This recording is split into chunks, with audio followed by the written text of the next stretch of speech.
You just enjoy watching me blush. That's got to be it, you know.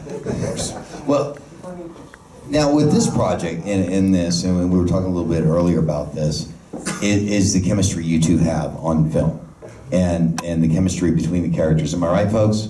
Oh yeah.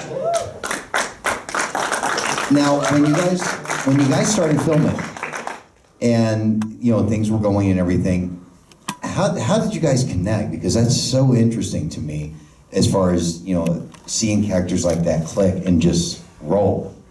Well, I don't Just know if there's... raw sexual tension. That's true. Yeah, the fact that, you know, at any given moment, I felt like I was just going to rip John's shirt off and throw myself on him. I don't, you know, we were really blessed and lucky that I had said it earlier. You know, the scene, if you guys remember, where Max is standing outside the house. I had forgotten my son's birthday, and I come out and he starts breaking my balls about, and I had time to go fornicate his mom. That was literally the first day that we ever met. We met, before that scene, I came in, they dressed me up, I said hi to him for just a minute or two, didn't even have a conversation, and then they made him stand outside in about 102-degree heat with humidity, and in that black jacket and suit, and then I come out the door and we did the scene, and it was like that going forward all through Magic the whole movie. happens, Just yeah, nothing up my sleeve. Watch me pull a rabbit out of my ass. It's a chocolate bunny.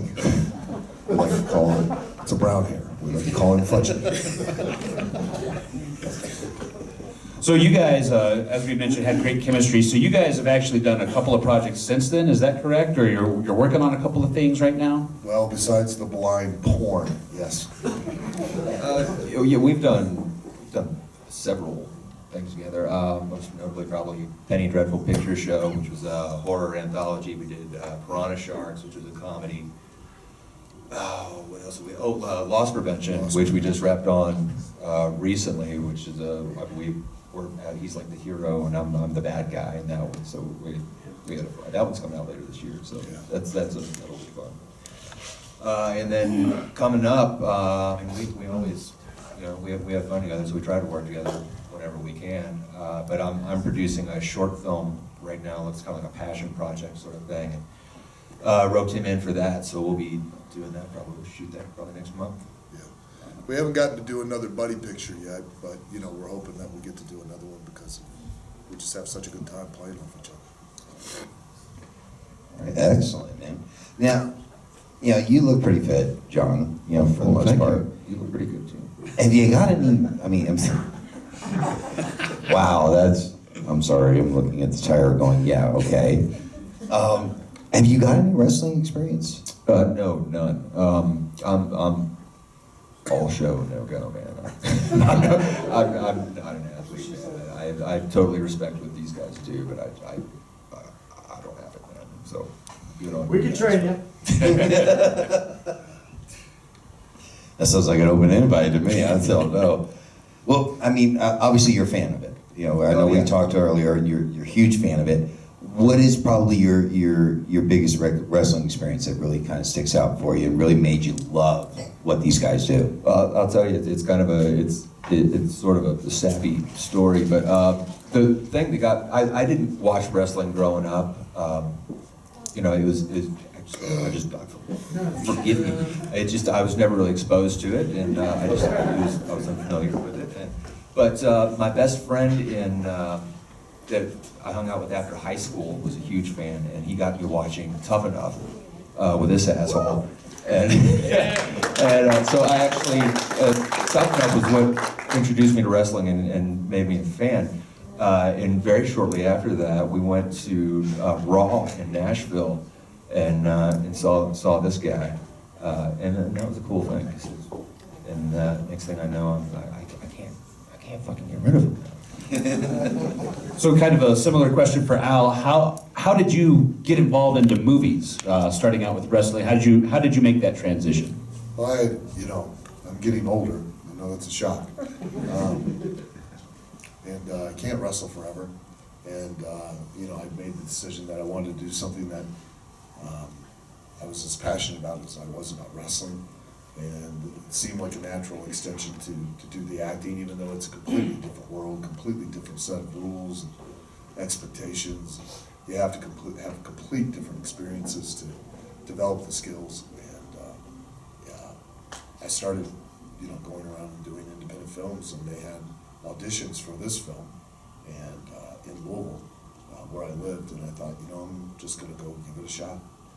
And I think I did terrible in the audition, but they seemed to think that I did really well, and they were dumb enough to give me the lead role. So I was like, okay, let's strap a saddle on this and see if it rides.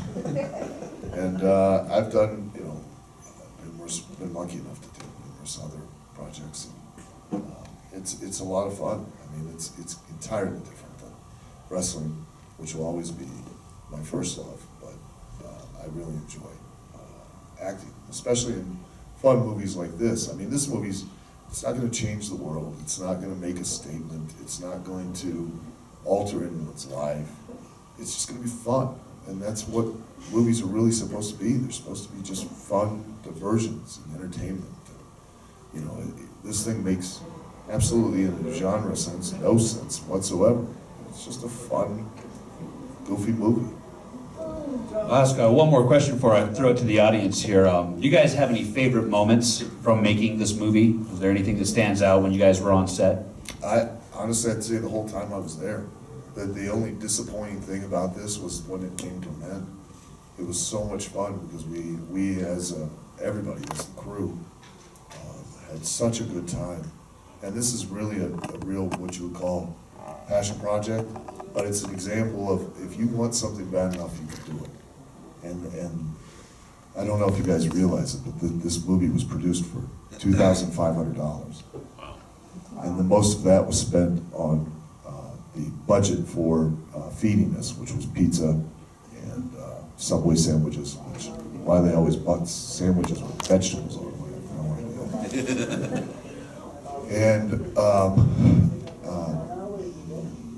And KY jelly and condoms, you know, for the after party. But it was actually for the practical effects and for the food coloring and stuff. So, you know, for $2,500, they, you know, and that is a testament to creativity, ingenuity, and a lot of passionate, talented people who all came together, and we just had a great time. So,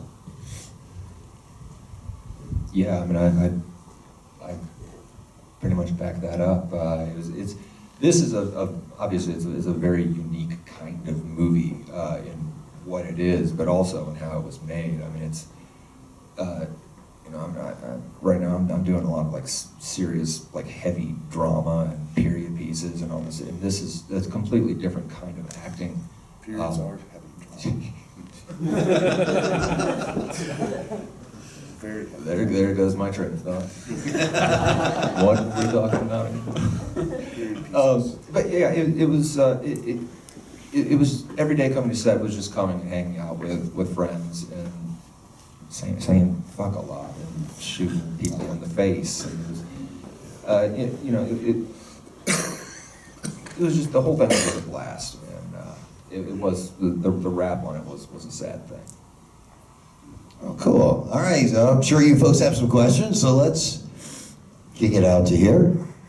Yes, sir, right there. So actually, both of your characters have pretty strong personalities that were fun to watch. Would you say that was from both of you interpreting the script, or was that from the script directly? Shut up, Siri! I think both. The script was actually really, really clever. I mean, it's, even to this day, it's still, as a script, one of the funniest reads that I'd ever been handed. Granted, we didn't really follow it very well. We improv probably over half of it.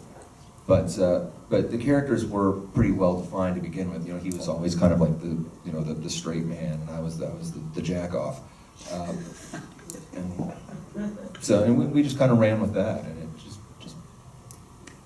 we just were, man. We just did what felt natural. There wasn't any real character development that we put into it. You know, like I said, it's not like these heavy dramas and stuff where you do tons of research and immerse yourselves into this situation. This was just, man, we just show up, we goof off, and we just film it. What's my motivation? Again, the chemistry was there to where it just kind of naturally took place. And I think it was, you know, it ended up developing that I was the older version of his character who had settled down, had a wife, had kids, had a responsibility. And he was the younger version of me that didn't have a wife, didn't have kids, just, let's just have a good time. You know, I had responsibilities, you know, because ultimately, when all that stuff was going on, all I cared about was getting home and getting out of trouble, because we all know how that is. And all he cared about was getting laid, which we all know how that is. So, What's awesome was that was consistent.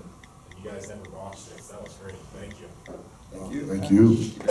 And I think, you know, that's a testament to how they wrote the script, because they made, the director made sure that I always referred to the time, always throughout, that I always referred to the time, so that it was like I was always concerned about getting home. So it always reminded the audience, no matter what else was going on, I didn't care. I just wanted to get home.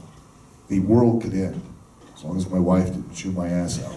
I didn't care. All right, who else do we have? Don't be afraid to ask a question. Oh, please. Come on. Don't have anything? Yes? Yeah, go ahead. John had mentioned that he's getting into producing things of his own. Have you thought about getting behind the camera? No, because all I can produce right now is a fart. As long as it's an entertaining part. And it's, believe me, they are entertaining. But no, I can't. I'm still really learning things, watching what they do, watching that world, watching John and other actors, how they do things. And I'm still just getting experience. So for me to now step behind and start telling other people what to do would be kind of a horse, I would think, you know. So I wouldn't feel confident in that. All right, what else we got? Yes? I saw Ride Along 2 last night, and I laughed more in 5 minutes of your movie than I did the entire picture. Oh, did you? Thank you. How long did it take to shoot? I would say if you combined all of the days, probably 30, right? It was 30 days over the span of 10 10 months. which is, that's not how features are made. No. That's, again, So like the scene outside the house, 102. The scene, the opening credits inside, it was my garage, was in February, and it was -12. And we were told not to breathe because they didn't want to see how cold it was, and that you could see our breath. We're literally sitting there with a couple space heaters, and, you know, poor little John's over there doing pull-ups, and he's shaking. His nipples are hard enough he could dial a rotary phone. You would notice that, wouldn't you? How could you not? It almost poked my eye out. I didn't know which was sharper, the knife or his nipples. Yes. Actually, so that cake that John found, was that the same cake you delivered at the party? Yeah. Was it really? Yeah, it was. Good job. we did not have 2 cakes in the That's budget, brother. impressive. This was a 1 cake show, man. That That cake was it. lasted all 10 months. That cake got abused a lot. It was reassembled probably 6-7 times. Yeah. That thing was gnarly, But buddy. especially at that scene where we're tossing it back and Right, that's forth. why I thought you had multiple Yeah, cakes. no, we tossed the shit out of that thing. That thing was Yeah, a soldier. there was no stunt cake. There should have been a stunt cake, but there was no stunt cake. I mean, if there was an MVP for the movie, it would have been the cake. The cake took more bumps than anybody else. What was your favorite part of the movie? My favorite part of the movie, Both of yours. John's too.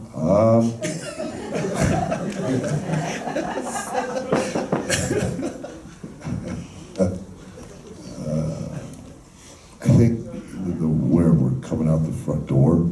Or you know where we meet Sam, and I'm pushing him to say stuff while she's on the phone, and then she turns around, and you gotta understand, Katie is about 4'7", I think, if that. And then when she turns around and she first like yelled at us, like I for real got, I was like, and it wasn't like it was scripted. I started pointing at him because I was just like, and I just think that was, you know, it was just funny, her being so small and me motivating to do it. And then as soon as we got in trouble, I started putting the heat on him. And then when she turned back around the phone, we're arguing the whole time behind her. I just thought that was a funny little detail. Favorite part of the movie, probably my favorite scenes to actually shoot while we were in the process were just the banter back and forth with us, because we'd read the script, we'd say, we know we start here, we know we end there, let's nix all the stuff in the middle and just see what happens.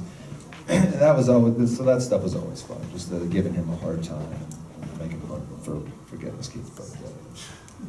That stuff was fun. On that note, I'm kind of curious, you guys' favorite movies. I mean, just movies you can sit down and watch over and over again, regardless. Well, a lot of favorites. I mean, I mentioned like Blazing Saddles. But my absolute all-time favorite movie, and we watch it every year, 24 hours straight, is A Christmas Story. Love that movie beyond words. It's the most perfect movie ever filmed. Undoubtedly. For John, we'll have something a little more artsy. Yeah, I mean, it's difficult for me to say, because I mean, you know, I'm sort of a student of film, so I mean, I want to say something, you know, the great classics and all that, but really, as far as the movie that I can always watch, always be in the mood for, if I'm flipping channels and it's on, I stop whatever I'm doing and I sit down, always makes me feel good, and it always gives me that feeling, is probably The Princess Bride.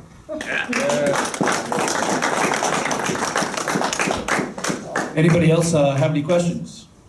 Come on, this afternoon they did better than this. Yeah, John, I know you're a student of film and you enjoy what you do, and obviously you do it well. Other than the paycheck, what is the most rewarding genre of film to either produce or act in, and why?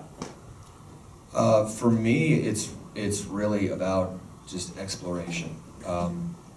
I've been very fortunate that my body of work is very diverse. I've had the opportunity to do some very, very radically different films in very, very radically different kinds of roles. And to me, that's the most exciting thing is finding, diving into a character that's so starkly contrasts anything that I've done prior. That's very exciting to me. Would you say that? I'm sorry, can we address something here? There's a paycheck in this? You mean you were a funny guy in this, but you have this persona and this chiseled look where you play a great villain. Thank you. Do you have a preference of which? You know, it depends on the mood.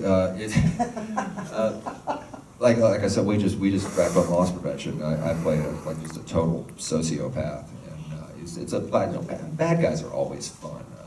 I did a medieval fantasy and I called The Rangers, and I was this like dark shadow elf prince, and it's just like this over the top, just evil, you know, English accent bad guy, you know, and it was so much fun.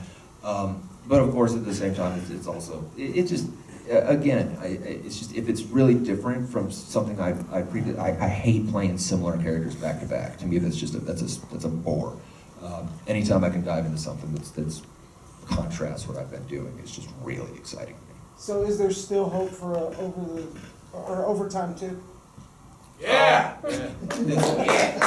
You know, man, it's something that's kind of been kicked around. I don't know if they want to do it or not, but we were almost going to. I tell you, the guys that shot this, the Thoughtfly film, those dudes are doing some beautiful work right now. This is, Overtime was their first feature film, and it's rough. It's very rough around the edges, but they're the guys that just did Loss Prevention, and I mean, as far as production quality and technical prowess, I mean, Overtime is like down here, and Loss Prevention is like way up here, and it's a really sharp-looking, sharp-sounding film. It's very pro. So Overtime actually seemed influenced by other things, as far as just like the buddy, like Hitman guys. Do you know if that was, do you know the story behind that, or did you talk to the writers? Or? Yeah, I mean, we talked a lot about, it was very much an homage kind of film. Yeah, it was awesome. I Oh, loved it. thank you, man. I'll tell the producers, they'll be thrilled. Yeah, I think kind of the character dynamic was a big play off of, all the great buddies, the Butch Cassidys and Sundance, and, the Murtaugh and Riggs, Pulp Fiction, all those guys. As far as the genre, I mean, it was very much an homage to like Big Trouble in Little China, From Dusk Till Dawn, those very self-aware, tongue-in-cheek, kind of horror actions that, just off the wall, It was made intentionally bizarre. just to be fun. Right? Just to That's be a awesome. fun movie. Yeah. Al, Yeah. you've done movies and live TV. Which one do you prefer and why? I prefer the live thing because I have an immediate reaction and interaction with the thing. And I can control and manipulate the audience and tell a physical story in that moment. It's a living, breathing thing. But it's done. It lives and it never exists again. It only exists in the audience that was there. This will live for, God knows how long. I can't believe it lived this long. Yeah. I mean, think about, Dorothy, The Wizard of Oz. It's every year we replay that. Since when? It was filmed in the 1930s. And it's lived on for decades. Judy Garland will always be, Dorothy. So these things can leave lasting impressions. And that's something I'm still kind of trying to adjust to and learn. Is that because Hey, that wasn't me this time. did I have a stroke? Is that they'll continue on. They'll just continue to go on and on and on. And this character people will, pick it up and see it somewhere down the line. And, who knows? I mean, it might become a cult classic. Or, that's my hope, is that people will see it, they'll talk about it, they'll tell other people, people will watch it, and it'll just kind of, like, The Evil Dead, or, a couple of other, movies that come to mind that were cult classics that nobody really kind of knew about, and then they kind of grew into this following that people fell in love with. The Boondock Saints. Boondock Saints, yeah, I mean, so it's, because unfortunately, it doesn't have a lot of marketing, it doesn't have advertising, it just has you, and if you enjoyed it, just, let other people know about it, tell people about it, and share it with them, and, because it's just a fun movie. I wouldn't share it with anybody below 15 because of the word fuck being said a lot. But, aside from that, it's really pretty harmless. It's not that bad. And I've heard some 13-year-olds say fuck a lot, so. Any other questions? Thought, yes? What's been your favorite role to play, of a heel or of a babyface? I love being a heel. I love being the antagonist because, it's so, I can't do anything wrong as a villain, as a heel, whether it be in a movie or whether it be, especially in wrestling. I love being a heel. I hate being a babyface, and I've been a babyface for a good guy for probably 15, 16 years, but for probably 15 or 17 years, I was a heel. And it was so awesome. So awesome. Just, you know, it's a whole different mindset. Your goal is not to go out there and be hated. Your goal is to go out there and make everybody love the other guy so much that they end up hating you. And then, you know, the bad guy is the guy that makes the film. The bad guy is always the guy that makes the story. Always. Doesn't matter how you tell it, what genre it is. The bad guy is the guy that truly is the center of in every story. I love being the bad guy. I'd love to be Darth Vader.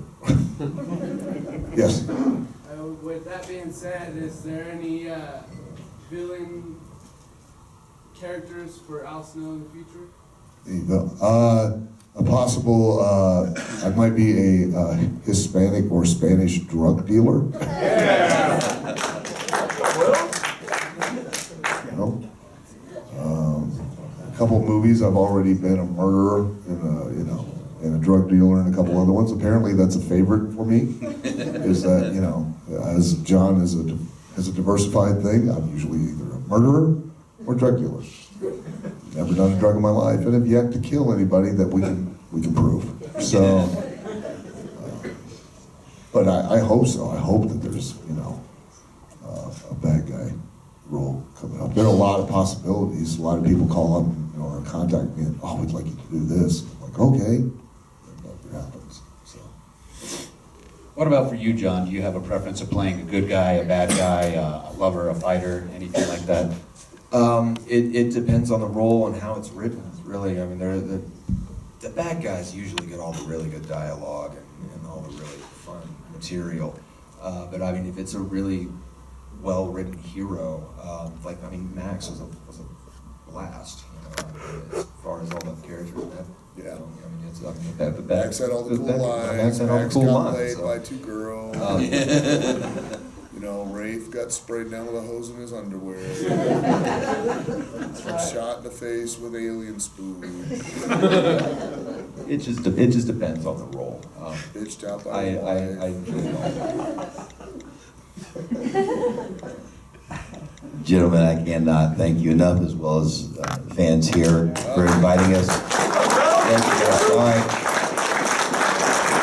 Folks, we also want to take the opportunity